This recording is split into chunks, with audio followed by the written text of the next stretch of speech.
Hello दोस्तों, नमस्कार दोस्तों, स्वागत है आप सभी का ऑनलाइन अड्डा फॉर स्टडी यूट्यूब चैनल पर। इस वीडियो में हम बात कर रहे हैं कई बड़ी और लेटेस्ट अपडेट के बारे में जो कि संबंधित है लोकसभा चुनाव के बारे में, साथ ही साथ लोकसभा चुनाव के कार्यक्रम को लेकर।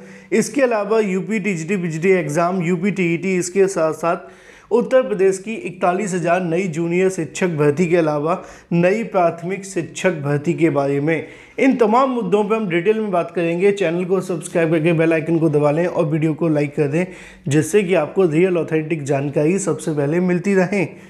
शुरुआत करते हैं सीधे मुद्दे की। जैसा कि दोस्तों आप सभी जानते हैं कि लोकसभा चुनाव आप सभी के मध्य होने वाले हैं और ऐसे में लोकसभा चुनाव की वजह से कई ऐसी भर्तियां हैं जिनको लेकर अभ्यर्थी इंतजार में हैं।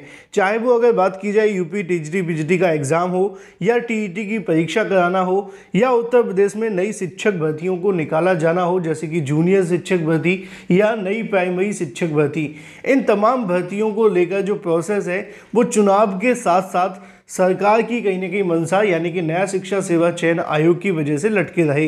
अब ऐसे में धीरे धीरे करके जब आयोग बनता हुआ दिख रहा है, तभी कहीं ना कहीं चुनाव आप सभी के सामने आ रहे हैं। तो निश्चित तौर पे एक सबसे बड़ा सवाल ये है कि अभी कितना समय हमारे पास है टीजीटी बिजली एग्ज़ाम को लेकर हो या यूपी टीईटी को लेकर हो या इसके अलावा नई शिक्षक भर्तियों के बारे में।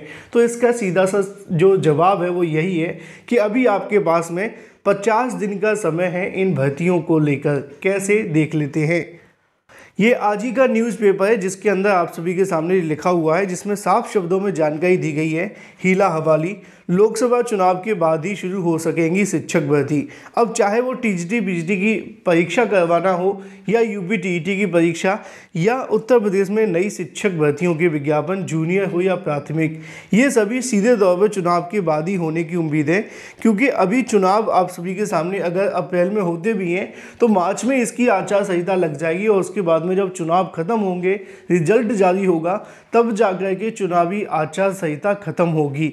इसमें निश्चित तौर पे अभी भी कम से कम मान के चलें तो 50 दिन का समय तो आपको देखने के लिए मिलेगा। यानी कि 50 दिन तो अभी लगेंगे इस प्रोसेस में चुनाव को कंप्लीट कराने में। उसके बाद जाकर ही किसी भर्ती की शुरू होने की उम्मीद की जा सकती है। यानी कि अभी भी यूपी के अंदर अगर आप टीजीटी बिजली एग्ज़ाम का इंतज़ार कर रहे हैं या यूपी टीईटी परीक्षा देना चाहते हैं या उत्तर प्रदेश में किसी नई शिक्षक भर्ती का इंतजार है जिसमें नई प्राथमिक हो या जूनियर, तो कम से कम अभी 50 दिन का समय और लगेगा इसमें। क्योंकि अगर नई शिक्षा सेवा चयन आयोग का गठन हो भी गया तब भी वो चुनाव के बीच में कोई भर्ती का विज्ञापन तो निकालेंगे नहीं और ना ही टीजीटी बिजली और यूपी टीईटी की परीक्षा करवाएंगे।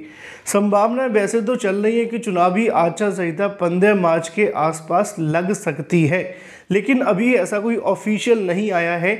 लेकिन अगर ऐसा हो जाता है तो निश्चित तौर पर फिर आपका मार्च का महीना भी ख़त्म हो जाएगा चुनाव में, अप्रैल का महीना भी निकल जाएगा और फिर उसके बाद जाकर मई, जून, जुलाई में कुछ होने की उम्मीद है। तो फिलहाल उत्तर प्रदेश के अंदर अभी इन परीक्षाओं में या इन विज्ञापनों के अंदर 50 दिन का समय है। अगर आप इसके मुताबिक तैयारी करें तो ही बेहतर होगा, क्योंकि हाल फिलहाल इन भर्तियों के या परीक्षाओं के या विज्ञापन आने की उम्मीदें नहीं है। Thank you for watching this video.